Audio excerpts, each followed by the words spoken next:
पुरुषोत्तम नारायणाय नमः। सर्वावतारी मंगलकारी अनुपम अभिनव जन मनहारी। छवि उज्ज्वल और नाम सुपावन सर्वोपरि श्री स्वामी नारायण।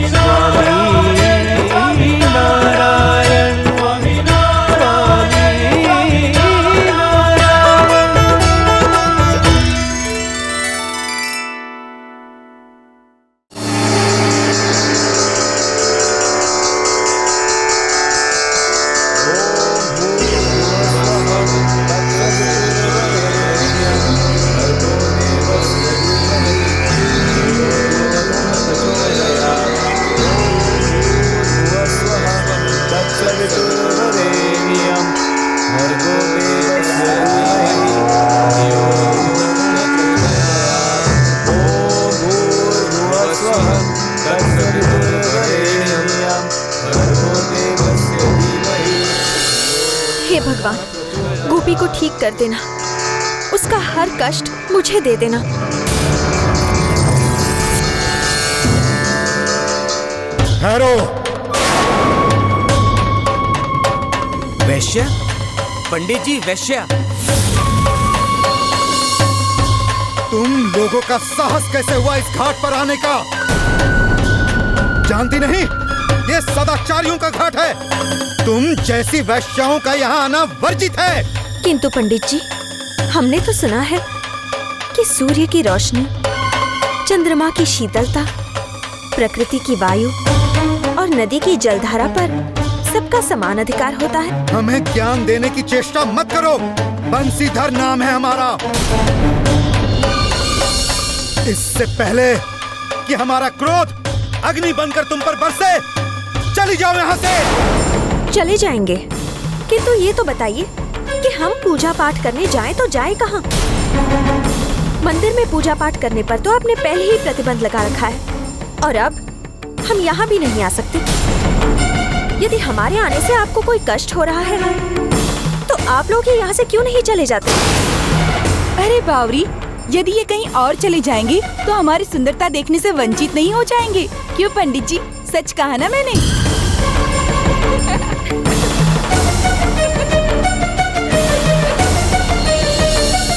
हमारा उपहास करती है तो आप भुगतो इसका परिणाम।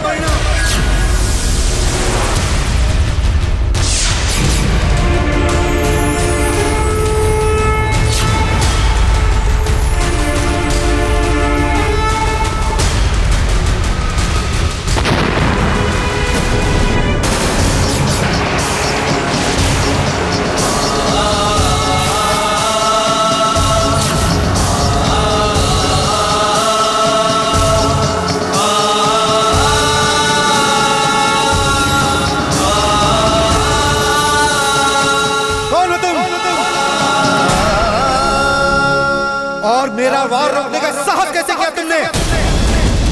जानते नहीं हम कौन हैं? जानता हूँ, आप एक ब्राह्मण हैं, और एक ब्राह्मण होते हुए आपको ये शोभा नहीं देता कि आप एक स्त्री को इतना कठोर दंड दें। यदि आपके फेंके हुए त्रिशूल से उसकी मृत्यु हो जाती तो आप पाप के भागीदार बन जाते। हमने तो आपको हत्या के पाप से बचाया है। पाप से मुझे बचाने आए हो?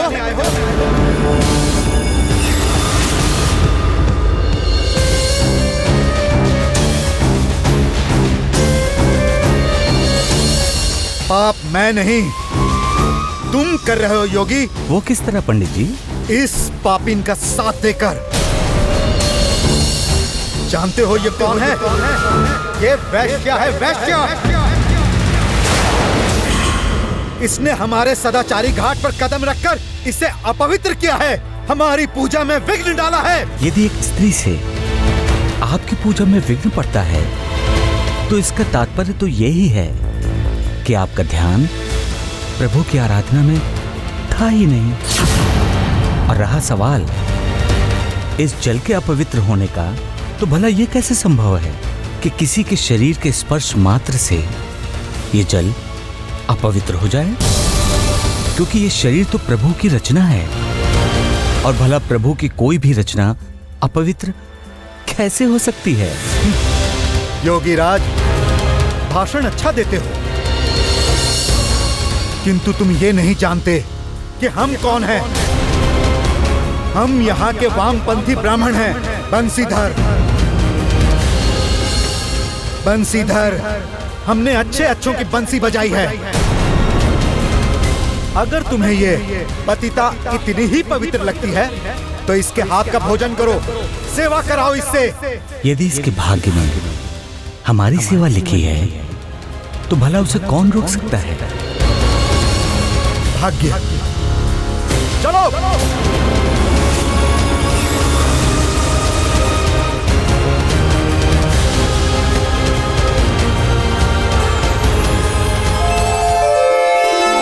जाइए बहन, आप अपनी पूजा कर सकती हैं।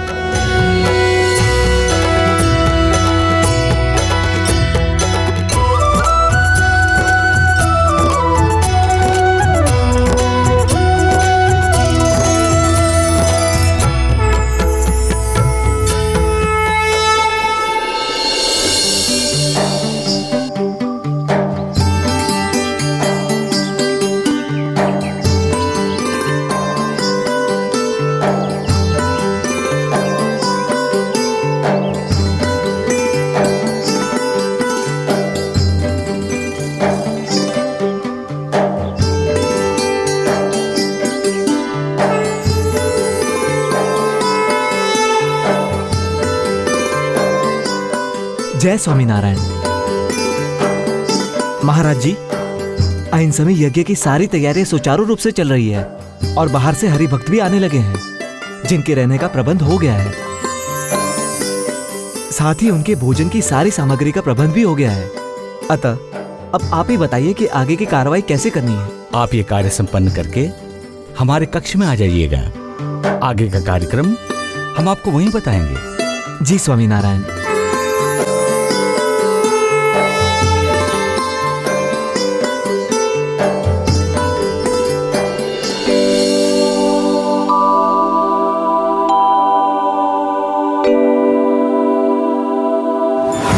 यदि आपके फेंके हुए त्रिशूल से उसकी मृत्यु हो जाती तो आप पाप के भागीदार बन जाते हैं। यदि एक स्त्री से आपकी पूजा में विघ्न पड़ता है तो इसका तात्पर्य तो यही है कि आपका ध्यान प्रभु की आराधना में था ही नहीं।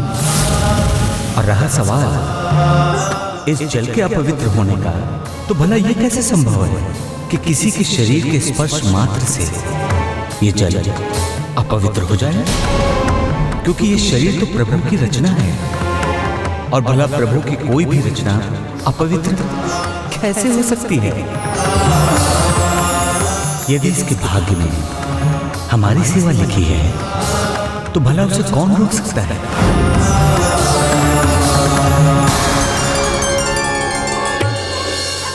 लक्ष्मी, तेरे लिए खुशखबरी लाई हूँ। तेरा गोपी ठीक हो गया है। अब ये सोच विचार छोड़ और शाम की महफिल की तैयारी कर। अरे वाह पुष्पा, ये तो तूने बहुत अच्छी खबर सुनाई। किंतु मैं इस वक्त गोपी के बारे में नहीं, बल्कि उन योगी महाराज के बारे में सोच रही थी जो हमें उस दिन घाट के किनारे मिले थे। अब उनके बारे में क्या सोचने लगी लक्ष्मी? यही कि आज से पहले इतनी सम्मानजनक बातें हमारे लिए किसी ने नहीं कही। वे अवश्य ही कोई महान पुरुष हैं, औरों से अलग। सच, उन्हें देखकर दिल कर रहा था कि उनकी पूजा करूं, उनकी सेवा करूं। पता नहीं कौन है ये तेजस्वी महात्मा। मैं जानती हूँ वे कौन हैं। उनका नाम सहजानंद है और वे यहाँ बहुत बड़ा अहिंसामय यज्ञ करवा रहे हैं। सारे लोग उन्हें सर्वोपरि श्री स्वामी नारायण भगवान कहते हैं। सच? तब तो मुझे भी उनके दर्शनों के लिए जाना चाहिए। ये संभव नहीं है। वहाँ बड़े बड़े पंडित होंगे, सम्मानित लोग होंगे। हमें वहाँ कोई नहीं जाने देगा। अब ये सोच विचार छोड़, शाम की तैयारी कर। चल चल रूपा।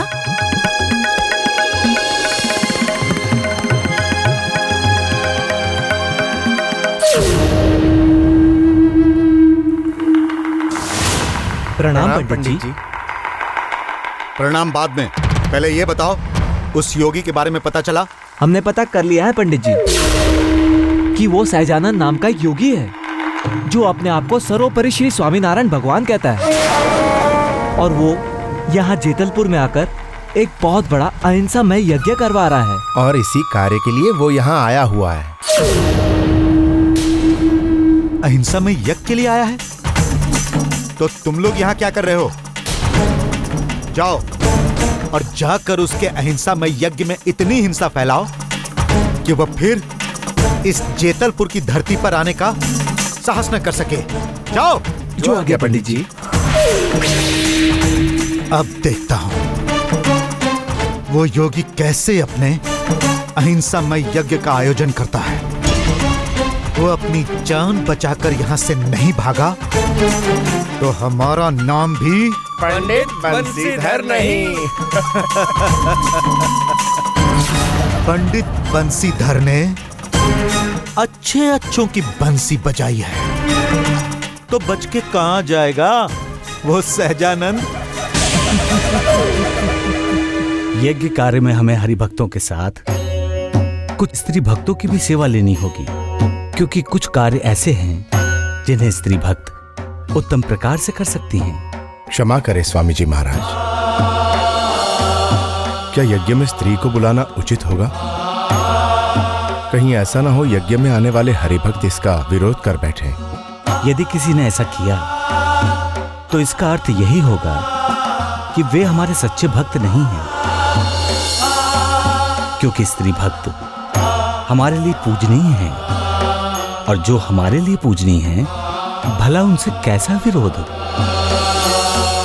आप निसंकोच होकर स्त्री भक्तों को बुलाकर उनसे श्रमदान लें। आप सत्य कह रहे हैं महाराज जी। अतः अब हमें अपने भक्तों के भोजन के लिए आटे की व्यवस्था करनी होगी। इसलिए हमें स्त्री भक्तों से कहना होगा कि वो शिविर जाकर गेहूं ले जाए और आटा बना लाएं। जाओ भाई, जाकर ये घोषणा करवा दो कि कल से सारी महिलाएं भक्त श्रम में आकर अपना श्रम दान करें। जैसी आज्ञा। मुक्तानंद जी, जी। इस बात का विशेष ध्यान रखा जाए कि हमारे स्त्री भक्तों को किसी भी प्रकार का कष्ट ना हो, शिविर में पूर्ण रूप से वे सुरक्षित हों। जी स्वामी जी, मैं स्वयं जाकर ये व्यवस्था देखता हूं।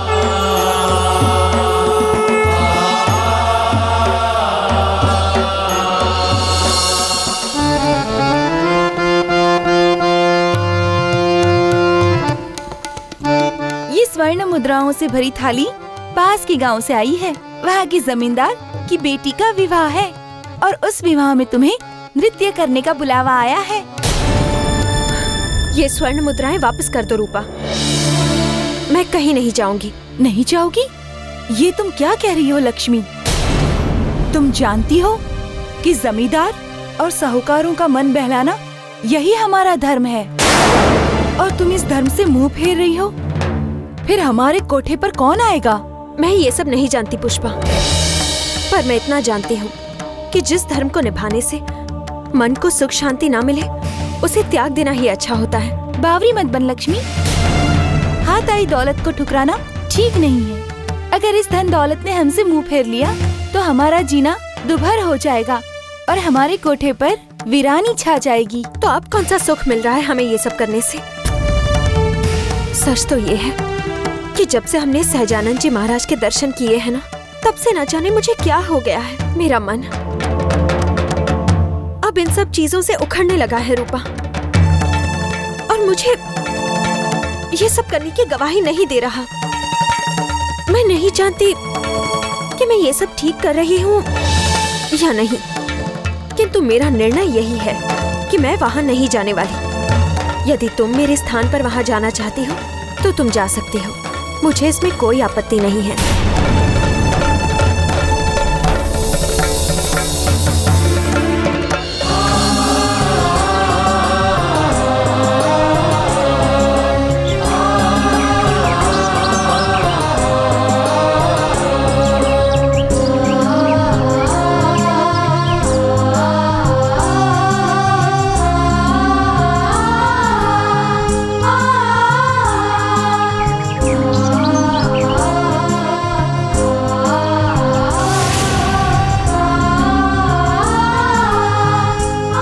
सब लोग समझ गए ना?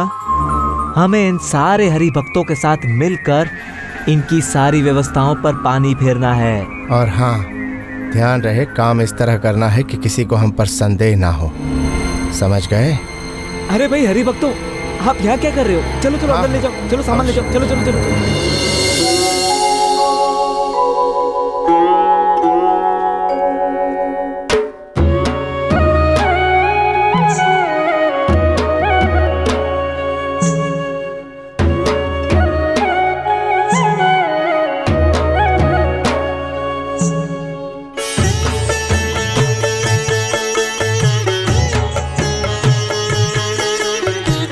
स्मरण रहे भाइयों, यज्ञ में केवल घी, जौ और समिधा ही सामग्री के लिए प्रयोग किए जाएंगे, क्योंकि ये एक अहिंसामय यज्ञ है।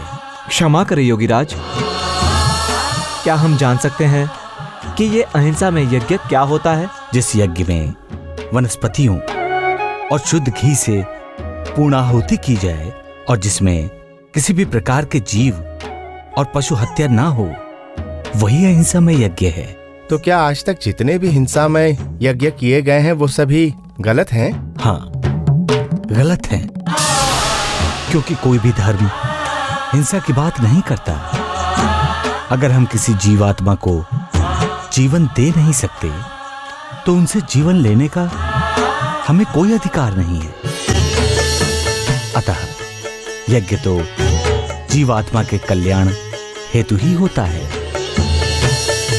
हमें इस अहिंसा में यज्ञ करके इस परंपरा को आगे बढ़ाना है। इसी में सबका कल्याण है।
कौन? पंडित जी आप? काम हो गया? हो गया पंडित जी, अब चले? नहीं, असली काम तो अभी बाकी है। ये मशालें लो और फूंक डालो इस आश्रम को।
बचाओ!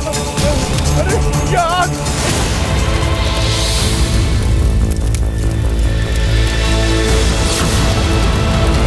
कौन है वहां?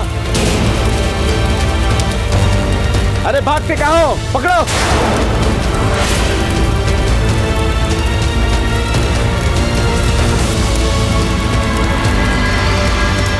आखिर कौन हो सकते हैं वे? और क्या कर रहे थे यहाँ पे मशालों के साथ? अवश्य वो लोग यहाँ पर किसी गलत मकसद से आए होंगे, अन्यथा वो इस तरह डरकर नहीं भागते। यदि ऐसा है तो हमें यहाँ पहरा देना होगा। आप उचित कह रहे हैं खुशहाल भट्ट जी। आप जाकर कक्ष में विश्राम कीजिए, हम यहाँ पर पहरा देते हैं। अहिंसा मानव जाति का सर्वप्रथम विकास बिंदु है। इसको समझकर आचरण करने वाला सभी बंधनों को पाकर मोक्ष को प्राप्त हो जाता है। ठीक वैसे ही जैसे राजा अशोक ने पाया। राजा अशोक एक पराक्रमी सम्राट थे। उनका अधिकांश जीवन हिंसा में युद्ध करते हुए बीता था। उन्हें ऐसा लगता था कि युद्ध करते करते वे युद्ध के द्वारा इस धरती के अधिपति बन जाएंगे। किंतु एक बार युद्ध के उपरांत जब उन्होंने युद्ध मैदान का करुण दृश्य देखा, तब उन्हें अहिंसा का सही मोल समझ में आ गया। और उसके बाद वो महात्मा बुद्ध की शरण में चले गए। महात्मा बुद्ध उस काल के अहिंसा के सबसे बड़े पुजारी थे। उन्होंने राजा अशोक को समझाया कि अहिंसा ही मनुष्य जीवन के लिए कल्याणकारी है और इसी अहिंसा द्वारा विश्व की शांति संभव है। स्मरण रहे, हिंसा एक विष है जो राष्ट्र और समाज को मृत करता है, और अहिंसा एक अमृत है जो राष्ट्र और समाज को जीवित रखता है और इस मनुष्य जीवन को सहिष्णु बनाता है। जो मनुष्य अहिंसा में विश्वास रखता है, उसका मन, हृदय और जीवन सुखमय होता है। अतः स्मरण रहे, अहिंसा परमो धर्म, अर्थात अहिंसा ही मनुष्य का सबसे बड़ा धर्म है और ईश्वर को प्रिय भी। अतः जियो और दूसरों को भी जीने दो, यही ईश्वर का संदेश है।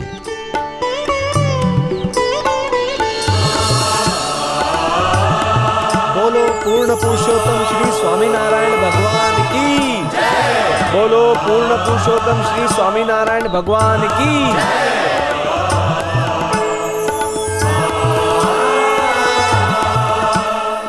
वहीं रुक जाओ तुम।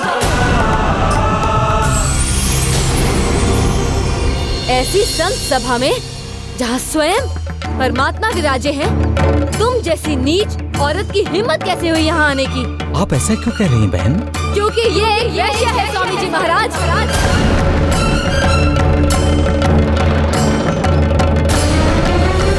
हे स्वामी जी, ये एक स्त्री नहीं है, चलती फिरती पाप की गठरी है। इसकी परछाई मात्र से ही हम सब पापी हो जाएंगे। आहा, ये बहन ठीक कह रही है। इस पापिन को यहाँ से बाहर निकाल दीजिए, वरना अपना धर्म भ्रष्ट हो जाएगा। ठहरो भाई, यदि इसकी परछाई से आप सब अपवित्र हो जाएंगे, तो क्या यहाँ बैठे हरि भक्त और संतों की परछाई से ये पवित्र नहीं हो जाएगी? ये बहन भी आप ही की तरह उसी प्रभु की बनाई हुई रचना है, जिसने जीवधारियों का निर्माण किया है। अतः इसका विरोध करने का अर्थ है कि आप अपने प्रभु का अनादर कर रहे हैं।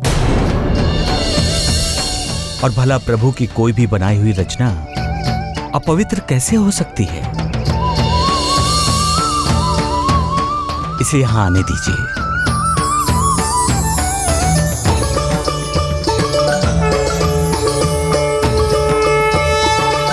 प्रणाम स्वामी जी। ईश्वर आपको सुखी रखे। कहिए बहन, आप यहाँ क्यों आई हैं? आप तो साक्षात भगवान हैं, तो क्या आप हमारे मन की बात नहीं जानते? जानते हैं बहन, किंतु हम ये चाहते हैं कि आप यहाँ सबके सामने कहें,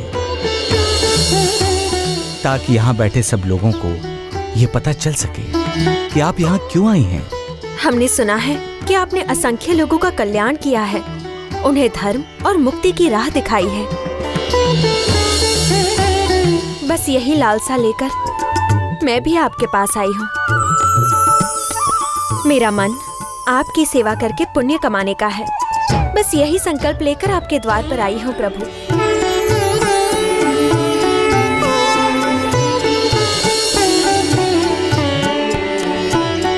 आप चुप क्यों हैं स्वामी जी? क्या आप मुझ जैसी पतिता का कल्याण नहीं करेंगे? कल्याण पर तो सबका समान रूप से अधिकार है, परंतु हम इस अपने अहिंसामय यज्ञ से स्त्री भक्तों से केवल एक ही सेवा ले रहे हैं, और वो है गेहूं दलने की। कहिए, क्या आप इस सेवा के लिए तैयार हैं? मैं तैयार हूँ स्वामी जी। आपका कोटि कोटि धन्यवाद जो आपने मुझे इस कार्य के योग्य समझा। तो ठीक है, आप रसोई घर में जाकर गेहूं ले लीजिए।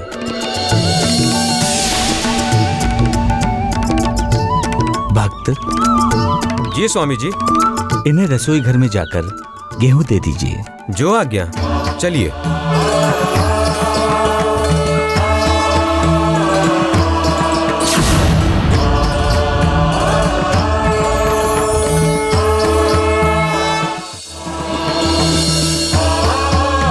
अरे अरे, ये सब क्या हो गया?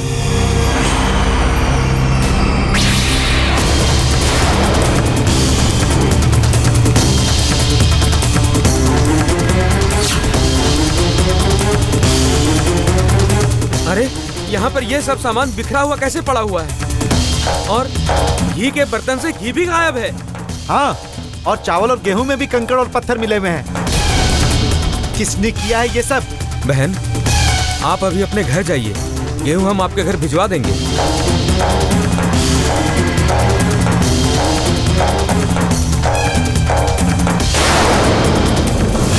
हे स्वामी महाराज, किसी ने हमारे भोजन सामग्री को बर्बाद कर दिया है,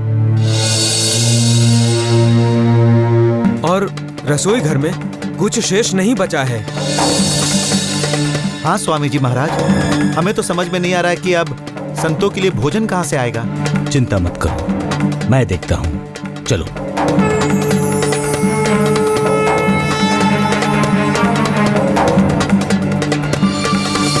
आइए आइए स्वामी जी, आइए आइए। देखिए, ये पूरा सामान अस्त व्यस्त पड़ा हुआ है। देखिए। परंतु यहाँ तो सब ठीक है।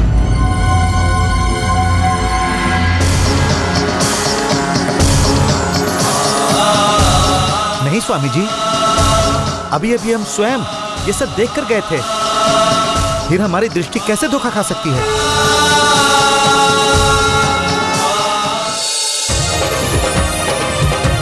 ये देखिए मुक्तानंद जी, गेहूं में कंकड़ और पत्थर मिले हुए हैं। ये देखिए।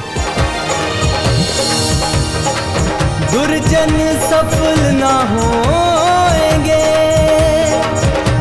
कोशिश कर ले लाख, यहाँ वहाँ सर्वत्र है परमेश्वर की आँख।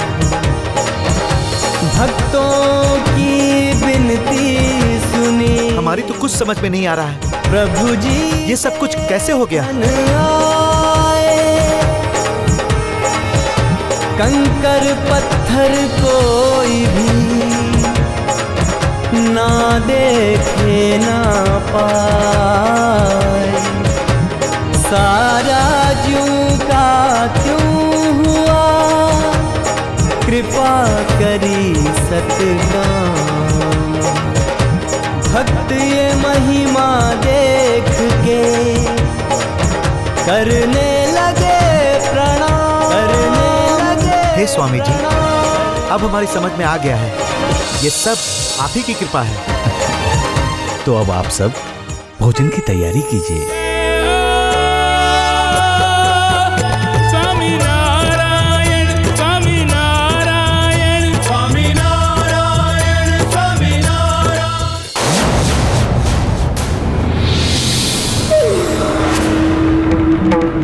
अरे मंदबुद्धि, मेरे पीछे पीछे घूमने से अच्छा है कि तुम बैठकर कुछ सोचो कि उस सहजानंद के इस अहिंसामय यज्ञ को कैसे विफल किया जाए। क्योंकि अगर उसका ये यज्ञ सफल हो गया तो हम वामपंथी ब्राह्मणों का कोई विश्वास नहीं करेगा। अनर्थ हो गया पंडित जी। क्या अनर्थ हुआ है? साफ साफ कहो। उस सहजानंद ने सारी हदें पार कर दी है पंडित जी। उसने उसी वेश्या को हरि भक्तों के भोजन के लिए गेहूं डालकर आटा बनाने का कार्य सौंपा है, जिसके कारण घाट पर आपकी उससे बहस हुई थी। मूर्खों, अनर्थ हुआ नहीं, होने वाला है। सहजानंद ने उस वैश्या को यह कार्य सौंपकर हमारा कार्य और भी आसान कर दिया है। क्या मतलब पंडित जी? मतलब ये कि आज की रात उस वैश्या के जीवन की अंतिम रात होगी। उसे मारकर सहजानंद के शिविर में फेंक दो। उसके बाद चेतलपुर में जो होगा वो सहजानंद ने स्वप्न में भी नहीं सोचा होगा। जो आ गया पंडित जी। जो आ गया पंडित जी।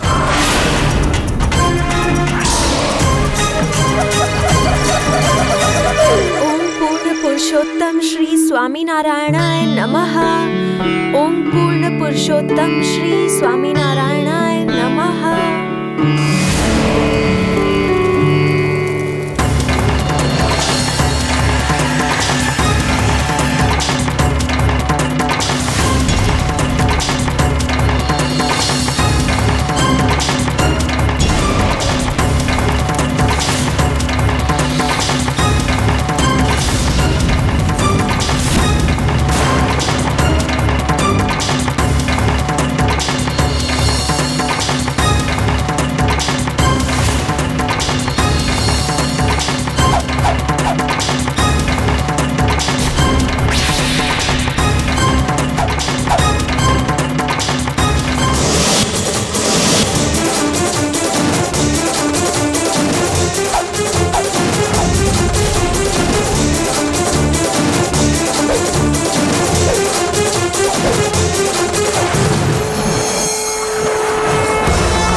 शरण में ले लेते जिसे स्वामी जी की बार,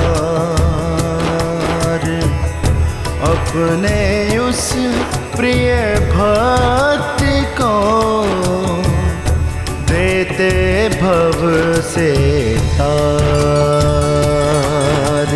जिस पे प्रभु जी कृपा लुटाते, दुख संकट उसे छू ना पाते। जिसको अपने हृदय लगाए, उस पर कोई आँच न आए।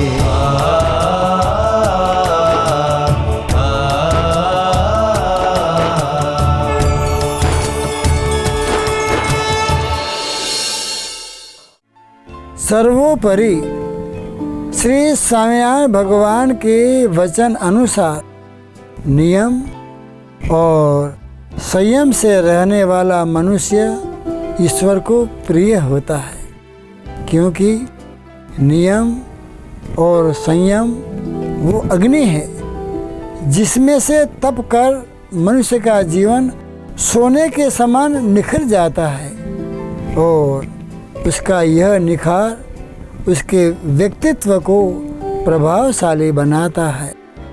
इससे उसका समाज में और अपने परिवार में सम्मान बढ़ता है। इसीलिए नियम संयम से रहो और सम्मान को प्राप्त करो। जय श्री स्वामीनारायण।